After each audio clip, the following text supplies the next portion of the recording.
Welcome to another edition of Geopolitics and Empire. As a reminder, again, please support the transmission, the broadcast, the podcast, and the best way you can do that is by becoming a paid subscriber on the Substack, monthly or annual. You get a discount with annual. We do weekly Zoom calls, maybe every week or two, for supporters only, to shoot the breeze off the record. And I do a weekly news roundup brief or an analysis. You can donate through DonorBox, crypto, buy me a coffee, subscribe star. That's all over at the website on geopoliticsandempire.com. Purchase a consult if you want to chat with me about whatever you like. Do check out my affiliates, Escape the Technocracy. They got great courses, Wise Wolf Gold if you need precious metals, Above Phone, Easy DNS, Pass Vault, and I have to mention the exclusive sponsor that we have for this month, Expat Money Online Summit. Basically, it's online, it's free, so all you got to do is just simply register at the website, expatmoneysummit.com. It happens every year. And if you want to get the VIP access, use the code EMPIRE. You get 20% off, so you get access to the VIP panels. I'm gonna be on one of the VIP panels. There's my face. Doug Casey's speaking, and a whole host of others. And the focus this year is Latin America. So do sign up at least for the free Expat Money Summit. And that's, I think, all I got to say. We have our returning guest, Laurent Lequeu. He's a financial consultant and writer of the Macro Butler. You can subscribe to his Substack. Link is in the description. Welcome back, Laurent. Roger, it's a pleasure to be back after a long summer. Yes, it's been too long. I was saying you're really we did the cognitive dissonance episode with Mike and Monica, but I'm kind of very friendly with them, and you're really my first guest as I'm learning how to podcast again after being away in Dalmatia and the Adriatic for all summer. Again, you got a great X account, Substack, and your LinkedIn. I follow you all over the place, and so much has gone on since we last spoke. I suppose we can start with the economy, the macro trend.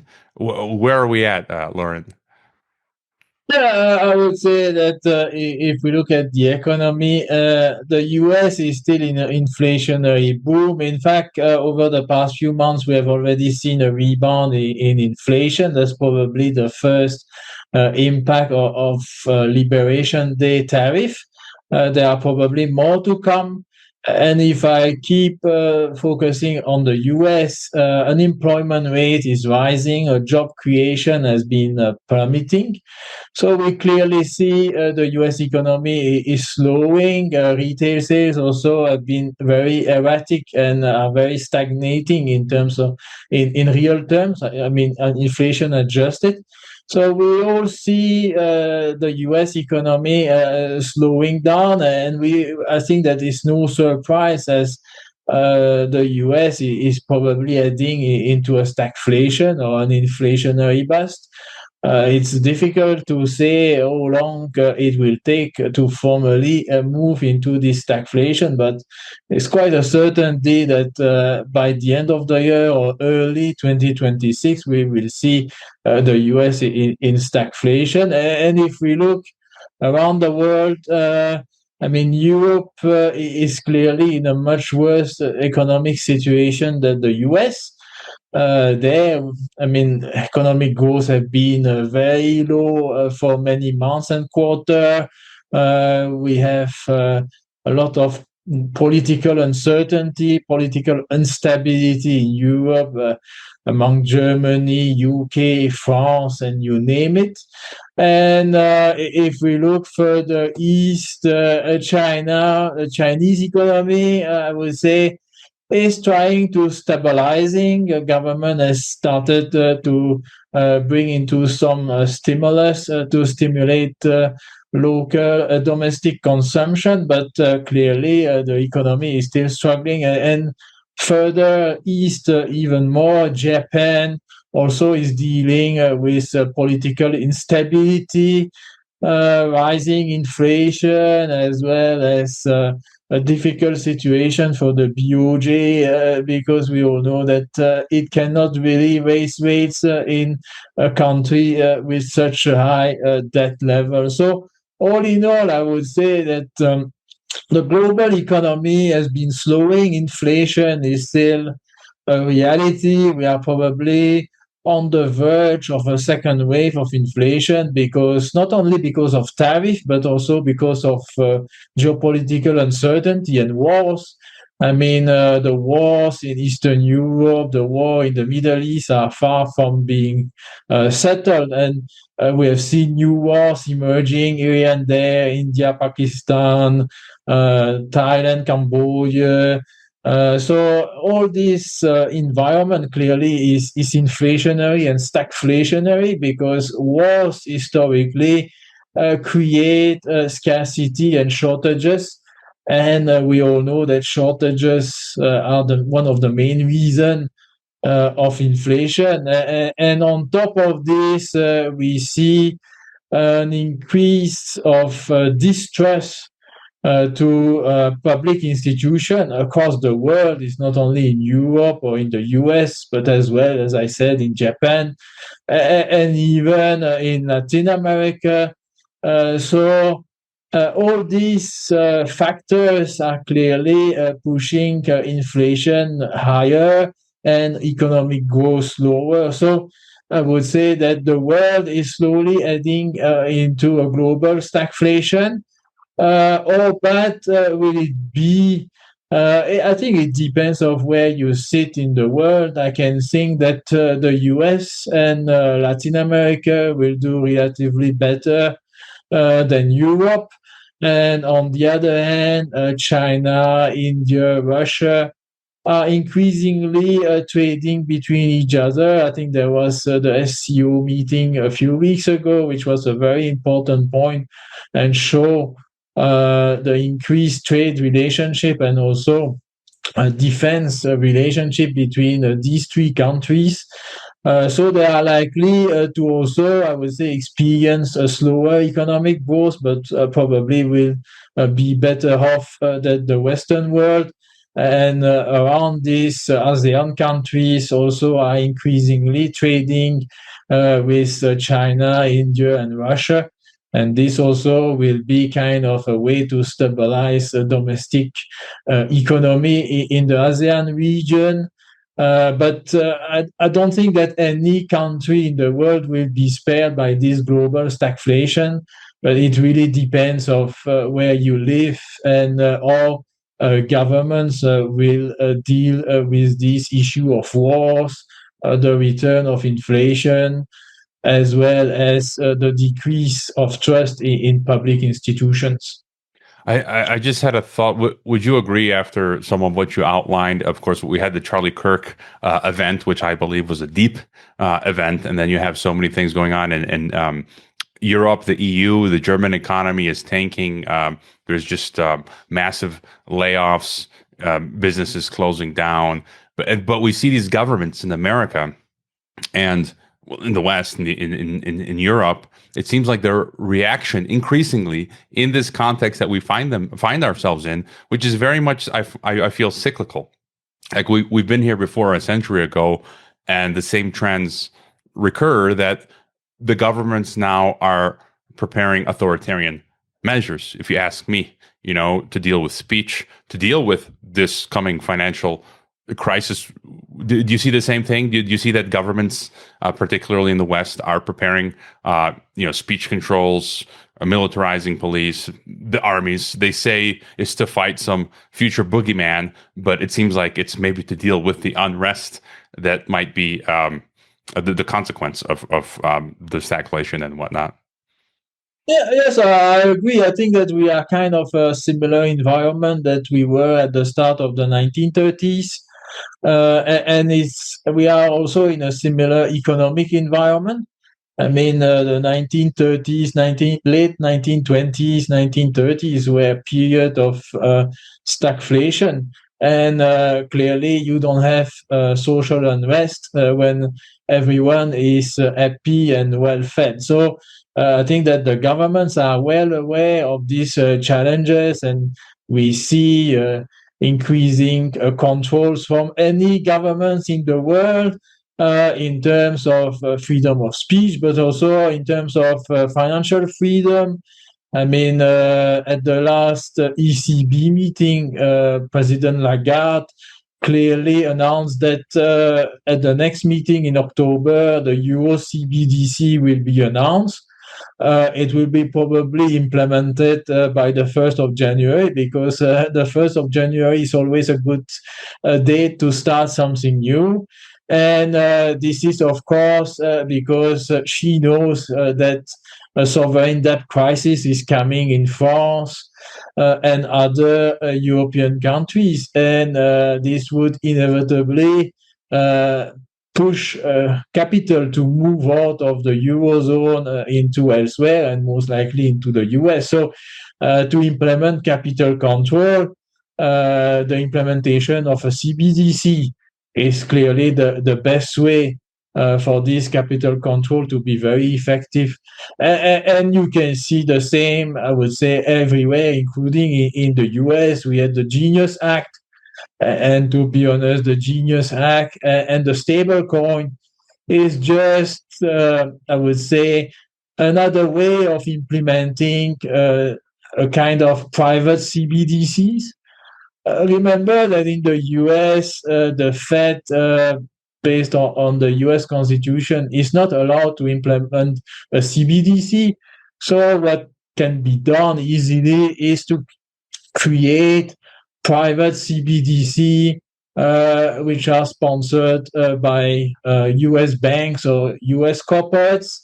And this US CBDC US stable coin, so it will invest nicely in US Treasury. So it will also kill two birds with one stone, because the US government, I mean, after the failure of Doge, the US government still need to refinance around 6 trillion before the end of the year. There's more US deficit coming next year, with rising defense spending and rising Medicaid spending. So, and since foreign institutional investors are not really keen to buy US treasuries anymore, especially those from the global south, I mean, the Trump administration found a good way to create a new source of demand for US treasuries with the stable coins. And once again, these stable coins, would it be issued by a Bank of America or Walmart? In fact, it's just another form of a CBDC. And we have seen during COVID that the US government was using private companies like Facebook, Google, and others to implement some censorship. And I guess that the US government, with these stable coins, in fact, is looking to implement a financial censorship through a private institution. So it's not as clear as it is in Europe, where clearly you have the ECB implementing a CBDC, but it's just another way to control the financial freedom of everyone. And the same is taking place in Asia, and as well in China. We all know that in China, the Chinese government can control your electronic wallet remotely. Yeah, and I think that's a great point, that we make no bones about it, that it's Oceania, Eurasia, East Asia, everyone's using the same playbook. But just on the stablecoin note, you probably caught it. I think it was a few weeks ago, perhaps, that Putin's advisor, Kobyakov, he described the stablecoin scheme by the U.S. Basically as a scheme to erase its massive debt at the world's expense. He said the U.S. is now trying to rewrite the rules of the gold and crypto markets. Do you think? Would you agree with him? And do you think the U.S. will succeed? Do you think the East is going to play? Because it seems like the East isn't really getting into crypto. Although sometimes I see, like I read recently in Belarus, Lukashenko said they're going to open up the market more to crypto because of sanctions. So do you think this ploy of this stable coins is going to work, or that it might collapse? Well, I think that the U.S. government with the Genius Act is just buying some time, delaying the inevitable. I think that it was quite a genius way to act, in fact. And on top of this, we all know that the current administration is surrounded by what I call the PayPal mafia. So it's clearly supporting this digitalization of finance one way or the other. We know that President Trump's family is highly involved in cryptocurrencies and is doing big business in this industry. So I guess that the Genius Act will buy some time to the US, but it will not really change the end game. People must understand that the issue is not really the level of debt, is the ability of a government to sell new debt to refinance the old debt. So what is key in this game is the trust and the confidence that the government can have among investors for them to buy its debt. And you have seen this through centuries and across geography. Government default when there's no more investor confidence in buying the debt. And so I think that by implementing the Genius Act, the U.S. government is kind of pushing U.S. banks and U.S. consumer as well to contribute and buy U.S. debt. How long will it last? I would say it will last until investor and consumer have enough trust in their own government. I think that the dramatic event around Charlie Kirk assassination show that the U.S. is increasingly a divided country.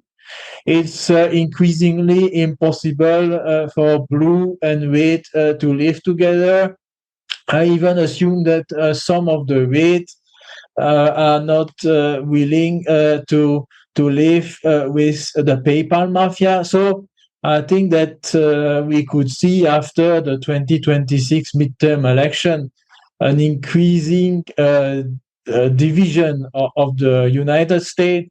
And I still think that, by the start of the next decade, it's unlikely that the US remain the same as it is today. We could easily see the split of the US, at least between two countries around the blue and the red.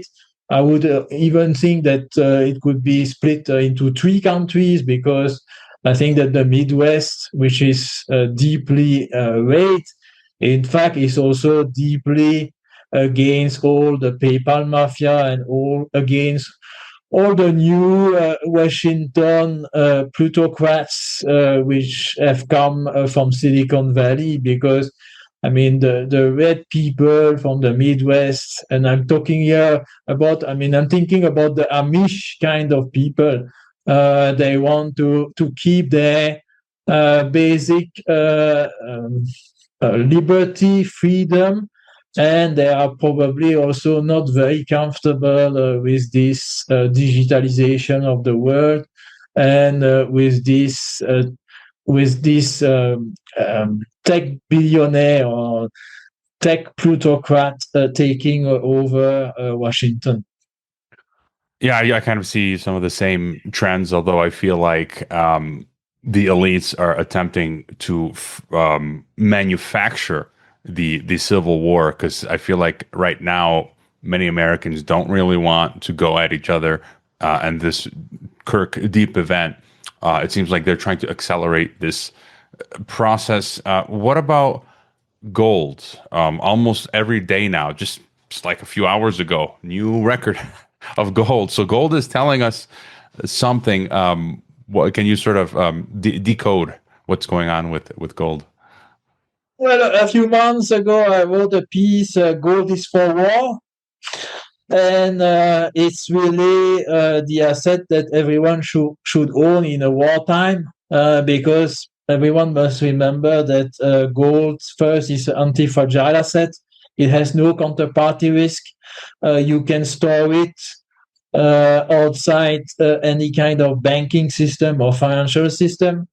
And so clearly gold is forward. So the message that gold is given us has been giving to the market and to investors is that in fact a lot of investors are getting ready for an escalation in the war cycle. And I think that this is in line with what we have seen over the past few weeks of the escalation around Ukraine, the recent potential false flag in Poland, around the Russian drone into the Poland airspace. So I guess that clearly this is a signal. And if you look at the Middle East, the situation has also deteriorated quite well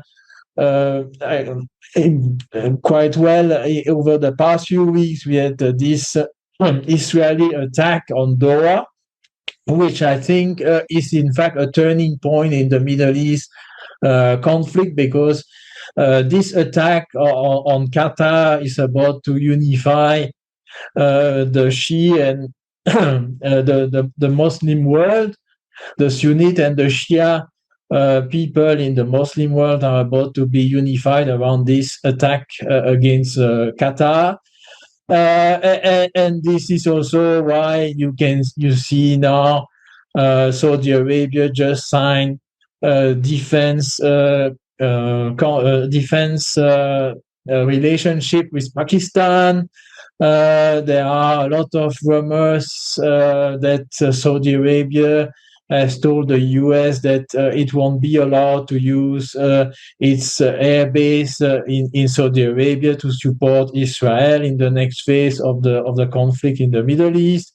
So you have President Trump trying to get back the Bagram airbase in Afghanistan, which I think will be unlikely to be successful since the Chinese are now there.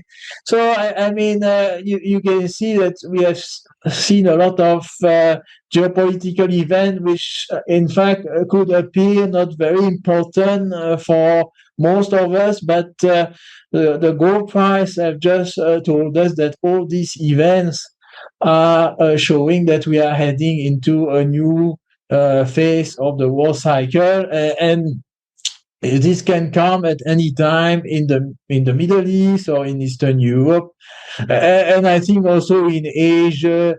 I mean, we have seen some regional conflict, as I mentioned, India, Pakistan coming back, the whole story between Thailand and Cambodia, and increased tension again in Korea. So all in all, I think that the price of gold rising in all fiat currencies is telling us that war is on our doorstep, unfortunately.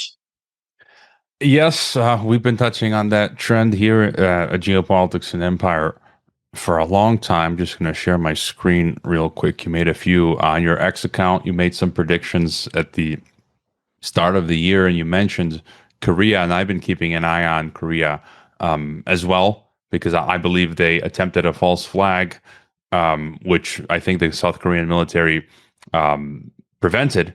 And so it seems like they're looking to get the party started, so to speak.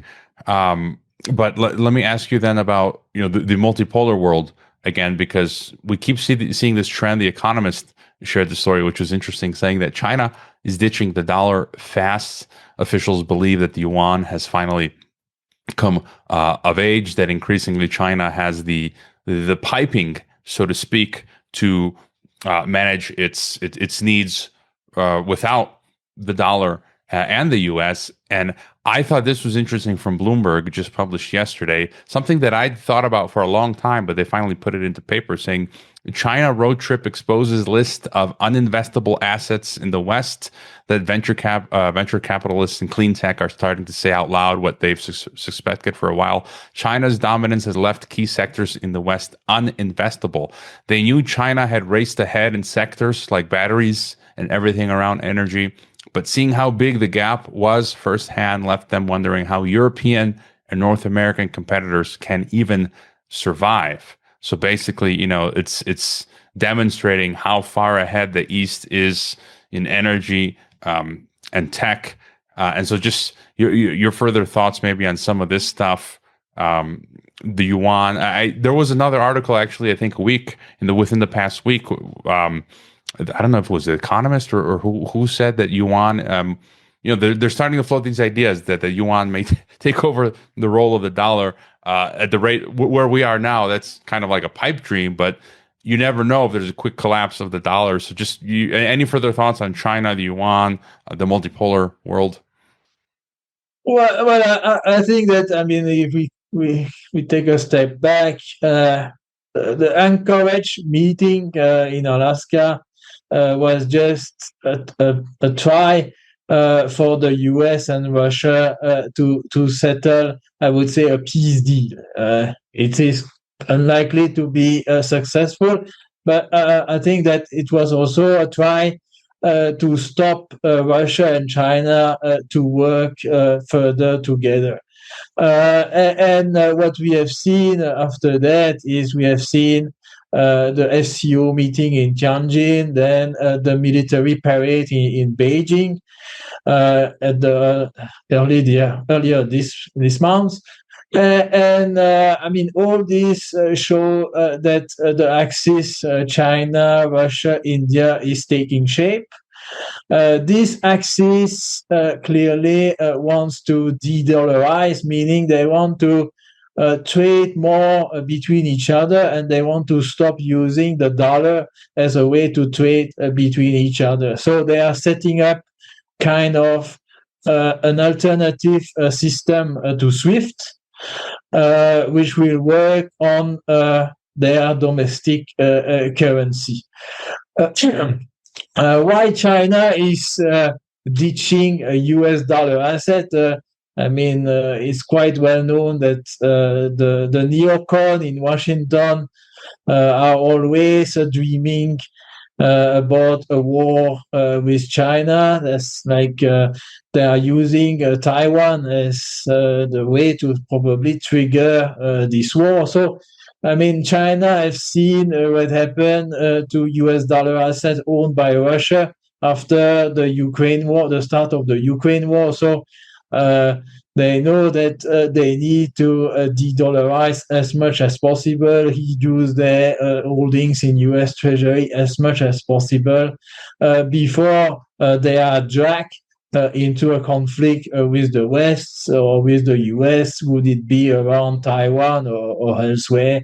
And this also means that I would say that if we come back to this triumvirate, Russia, China, and India, clearly this is the combination of three countries with very specific strengths. Russia has access to cheap and abundant natural resources. China is the best manufacturer in the world. When Chinese companies start to target a sector, they can do better and cheaper than any Western countries or Western competitors. Just look at BYD versus Tesla. Just look at Huawei versus Apple or Xiaomi versus Apple. Just look at what happened in the solar panel industry or other industry where China has put its focus over the past few years. And on top of this, you have India. India is now the soon-to-be largest consumer economy in the world. I mean, demographically, India is still growing, and it's just a matter of time that Indian consumer get access to cheap natural resource from Russia. This is already the case since India can buy Russian oil in rupee and can get access to more manufactured goods from China. So I guess that what we will see over the next few years is an increasing divide between, I would say, this triumvirate, Russia, China, India, which will bring with it other countries, and I can imagine that a lot of ASEAN or Eurasian countries will be on board of this secular growth around these three countries. And on the other hand, you will probably have the West, meaning Europe, UK, and the US.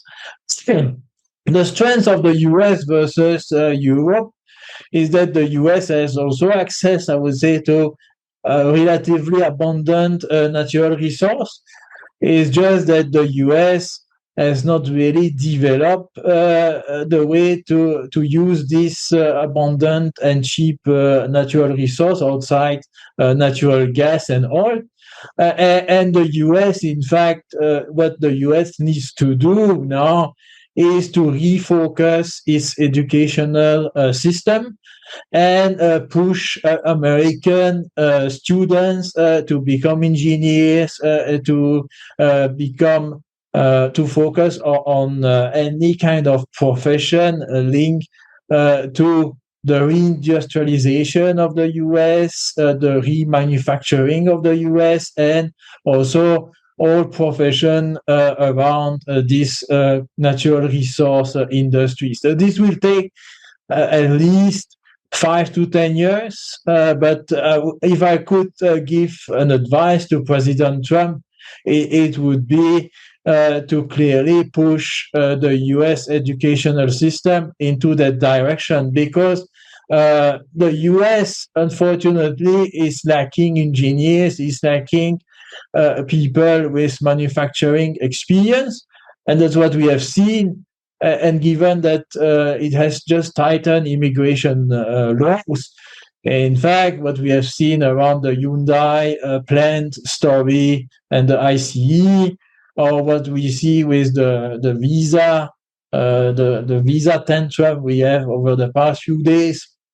I mean, clearly the problem is that the US doesn't have people to replace this workforce right away. So I would think that the focus in the US, and if some of your listeners are young American students, in fact, my advice would be to start a career as an engineer, or to start a career around the use of natural resources, because in the US you would have a very bright future.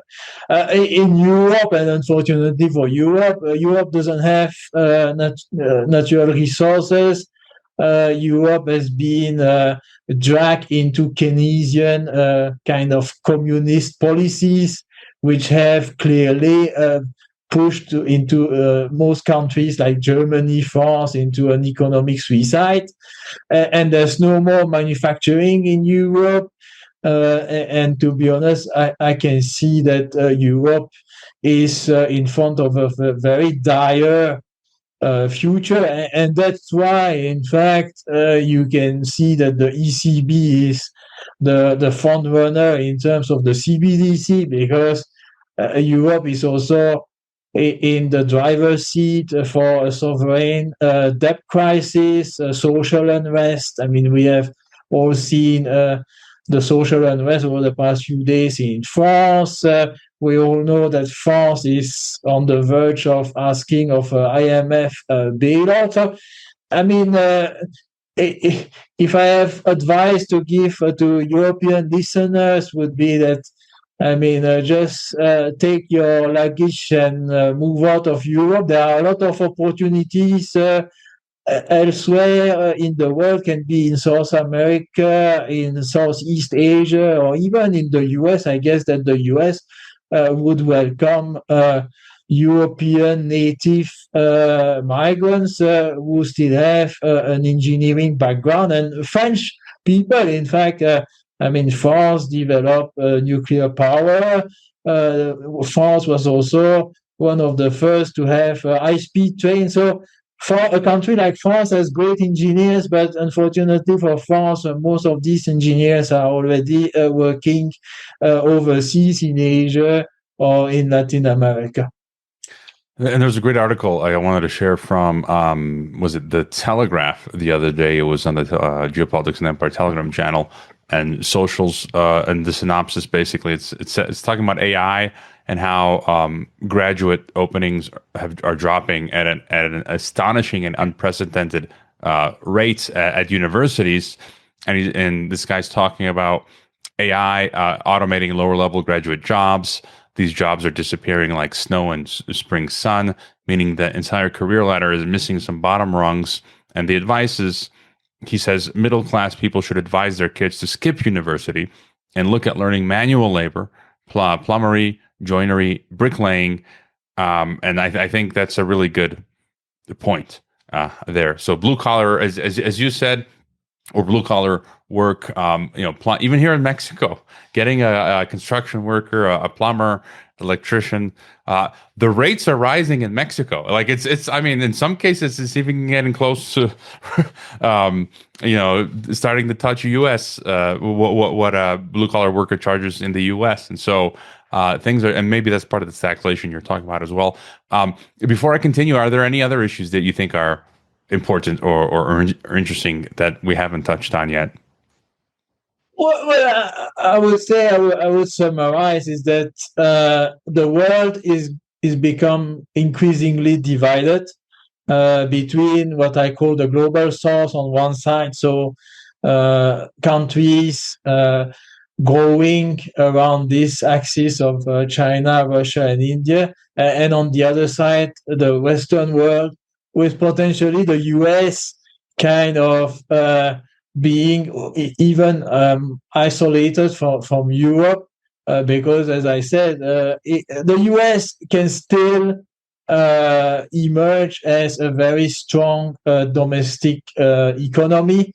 The key would be that if the current administration really want to refocus the US on the nation rather than on the empire, meaning that will the US finally let go its imperialistic policies? I mean, after, I would say, 8 months of a new administration, it's not really clear that President Trump is keen to let go the empire yet. And I guess it's because the White House is once again infiltrated by the neocon, who are in fact those who are spreading these imperialistic policies. For the US, the good thing would be to get rid of this imperialistic agenda and refocus on the US as a nation, as a country. And as I said, focus on what really matters for the US. So focus on a new educational system, which will be the base of the second wave of reindustrialization of the US. You made a prediction, which I thought was interesting. Climate lockdown will be enforced, and you're early. I think we can all see this coming, but we saw a few months back Nova Scotia, Canada, declare a partial climate lockdown that you can't walk into the forest anymore because it's hot in the summertime. Who would have thought? Or you get a $25,000 fine.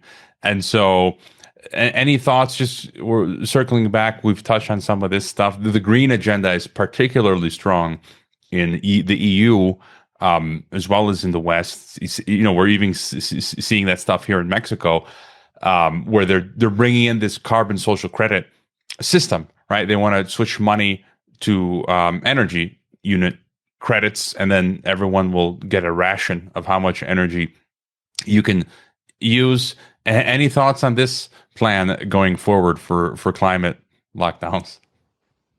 Well, I would say, joking, that under Mark's Carney, you shouldn't be surprised that he will implement a climate lockdown and tax any Canadian to go for a walk in the forest during the summer.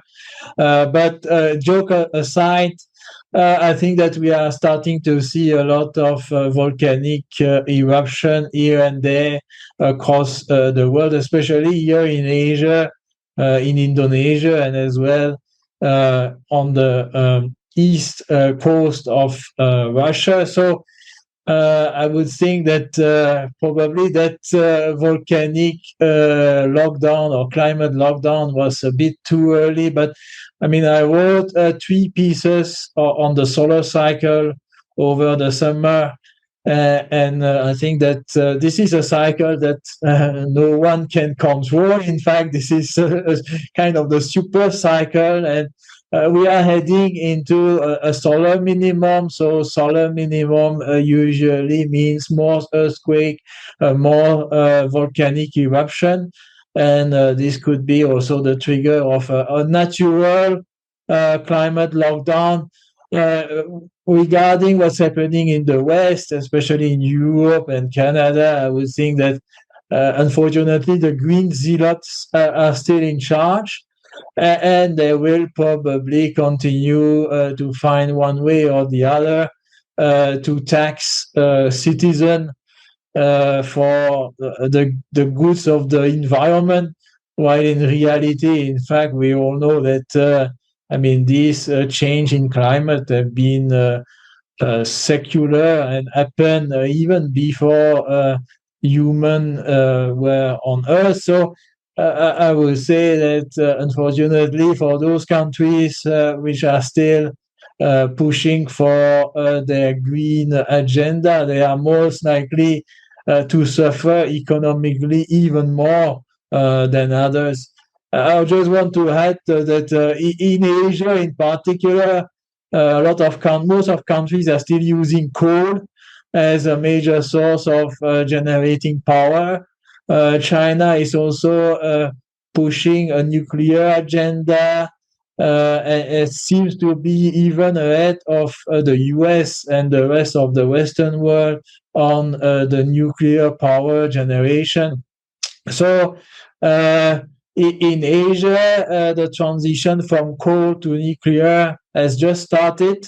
And we all know that nuclear power, in fact, is probably the greener energy that will sustain economic growth in the future. So once again, this would be a very big tailwind for China and for the global south, as more and more global south countries are using Chinese or Russian technology in the nuclear industry to grow the nuclear power capacity.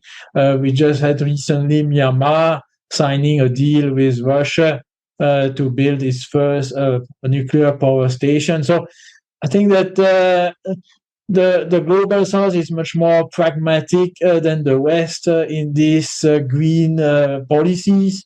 And the global south understood that economic prosperity comes from access to cheap and abundant energy. So I would say that we will see further development in the global south, while in the West, the solution seems to be taxing more to put more windmills and solar panels, which are not really effective at the end of the day. I want to get your thought real quick on Doug Casey's idea of the international man. We're both sort of international men, so to speak. And I had on a recent podcast, I was basically begging the question whether it's the end of the international man, as myself and some listeners have been experiencing issues where we have bank accounts in foreign lands and they get frozen because the banks demand every year. It used to be where you can open an account and for years you can let it sit in the foreign country and no problems. But now it's like almost every year the bank freezes it and then demands more KYC. They want an update of your address, of your phone number. And then it's becoming problematic where they're linking your mobile number to your identity and bank account. And then you have to add biometrics to your mobile number, but you're not in the country, and then your bank is frozen. Meanwhile, we saw what happened in Vietnam. Millions of accounts apparently were frozen because citizens didn't give up their biometrics. And so, I have that issue in Kazakhstan now where I'm not in. I can't go to the branch in Kazakhstan, and so I lost access to my account for the time being. And so you add on to that all of these other movement controls, the electronic travel authorizations that are coming on board. Do you feel that it's going to become going forward increasingly more difficult to be an international man? I would add a caveat. I think for the very wealthy, they are able to pay off to have personal bankers where they can sort of they can leapfrog this, they can get around this. But for the average Joe, would you say it's going to be difficult to be an international man? Well, I quite agree. I mean, this is also in line with this increasing polarization of the world, as well as I mean, I always thought there are two type of men: the man of the tree and the man of the boat. Clearly, the two past decade were the decades of the man of the boat, because people moving around quite easily from one country to the other, and with the globalization, it was even encouraged by the global system, I would say. And I think that the world is going back to a world of the man of the tree, meaning that the international man, if he wants to move from his original country to another country, will need to become a man of the tree of its new home country. I think that it will be increasingly important to have second residence, potentially for those who can have second passport. Of course, this is, again, as you say, this is still clearly in favor of those who can buy this second residence, who can buy this second passport. For the others, I would say that there are still ways, I would say, to be an international man. And I mean, especially for those who are like digital nomads, there are various ways, and there are a lot of countries, especially here in Southeast Asia, which are kind of favoring this digital nomad visa. I mean, among them, Thailand has been very active trying to attract digital nomads from the region. So I guess there will always be a way, but I agree with you. The mobility in general will be reduced, and it's also a consequence of wars. It's also a consequence of tighter control from governments everywhere. So everyone must be prepared, I would say, to face this kind of restriction.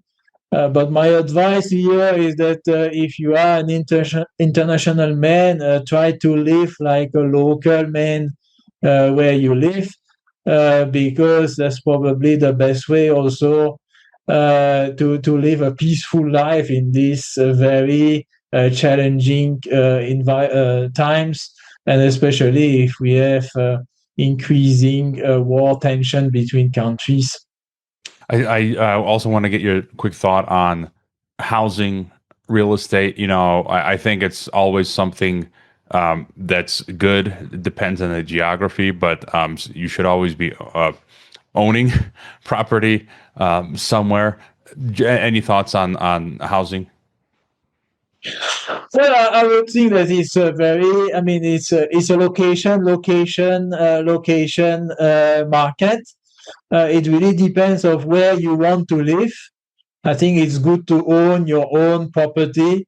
But I would say that in a stagflation environment, I would advise people not to have too much leverage, meaning that if they buy property, I mean, they should avoid the leverage on the property, because, I mean, in a stagflationary environment, interest rate and yields are going up, so mortgage rates will go up, and the economy will slow down. So it will be increasingly difficult for most of the people to pay for their mortgage, and also it would be very difficult to raise rental I mean, especially if you are in an unfavorable location. So my advice would be avoid leverage as much as you can. Here as well, I mean, once again, it favors the very wealthy. I mean, we have seen the very wealthy buying property across states in the US, across countries around the world, but they buy cash. So they don't have this leverage issue that most of us have when we buy a property. So I would really advise any investor to, when they buy a property, try to reduce the leverage as much as possible. And I guess this is also an advice, is that since the world is heading in an economic slowdown and with higher structural inflation, I mean, people should live between their means, meaning that they should deleverage as much as they can, avoid to have too much credit card debt or any kind of debt in general, because unfortunately, I don't see that it will be easier to repay debt in the next few years. In fact, it would be most likely very increasingly difficult. And also, in fact, never forget that when you are in debt, in fact, you become the slave of the banker. So I would advise anyone to really focus on spending reasonably. I mean, I just give you an example. Personally, in fact, I get rid of all my credit cards. I think that I don't want to have any credit cards anymore. I don't want to be any kind of dependent of a credit card bill. Even I had no issue to pay the credit card bill. I think that in my new mindset, I want to spend reasonably and what I have, and don't rely on a credit card for the future.